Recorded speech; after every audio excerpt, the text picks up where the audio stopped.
How do you choose a mentor? Well, there's three different types of mentors that you can choose. One, right, the first one is someone who just read about it in a bunch of books and decided that since they read Think and Grow Rich a couple times and maybe some other business books that they have theoretical knowledge on how to coach you into being successful. Okay, this is kind of like the lowest form of a mentor that there is. It's someone who just did a bunch of reading and then says, hey, you should do this because this is what I read in a book, right? It's like someone who goes to business school and never actually starts a business or meets anybody who starts a business, but they want to tell you how to run a business because they have the degree or whatever. Okay.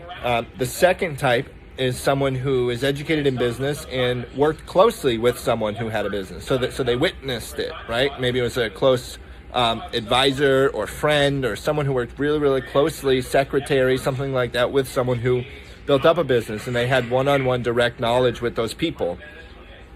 Right? That's the next one. And then the best type of mentor that you can choose when you get into insurance and business is someone who has learned about it, has seen someone else do it, and has done it themselves. Okay? So that's experiential mentoring. When you pick someone who is a mentor because of their track record, right? Not because of their educational background or them observing someone who has a track record, but someone who personally has a track record. And the reason why that person is the best person to go with is because one, they're going to know how to deal with any tough issues that you encounter, right? So, for instance, when you start, they're going to explain to you the hiccups that they went through and how they overcame them. And if someone's been doing it for a while and they've coached other people through doing it as well, then anything you're going to run into, they've probably run into. All right? Number two, they're probably not going to let you get away with excuses because they probably don't make excuses for their own lives and their own situation. They probably show up every day regardless of how the rain is and whatever else is going on in their personal life. They probably show up and aren't going to let you get away with making excuses for yourself. And then number three, it's someone who can constantly pull you forward. So that when you choose a mentor, you want to make sure that you choose someone who has done it, who has learned about it, and has helped other people go through that same thing. And then if they give you advice and you don't want to take it, you got to ask yourself, are you making excuses? Or two, you just got to maybe lower your standards and say, hey, maybe that level of success isn't something that I'm ready to achieve yet for myself. All right. So when you're looking for a mentor, make sure you look at their track record, make sure you see people that they've worked with, make sure you understand like what they've done, and then learn from their experiences and learn from their advice. So for me, I chose some of these guys right here.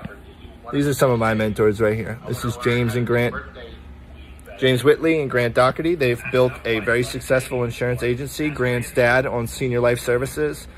People like that are my mentors. Grant Cardone is someone else that's a mentor of mine. So, just pick a couple people and follow them. And all these people that I follow and listen to have built successful businesses for themselves. Okay, so when you're looking for a mentor, you're going to get a lot of people in your inbox and posting on Facebook. There's stuff about business. They have no idea what they're talking about. They've never actually done it. Okay. They're going to give some advice and whatever, because they said, ooh, this sounded good. And don't let someone like that, charge you money for advice. Okay.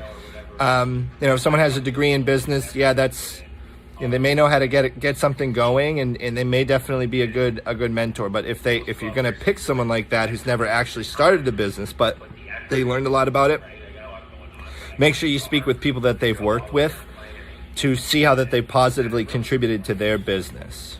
All right. So hope this video helped you decide, kind of narrow down the different types of people you can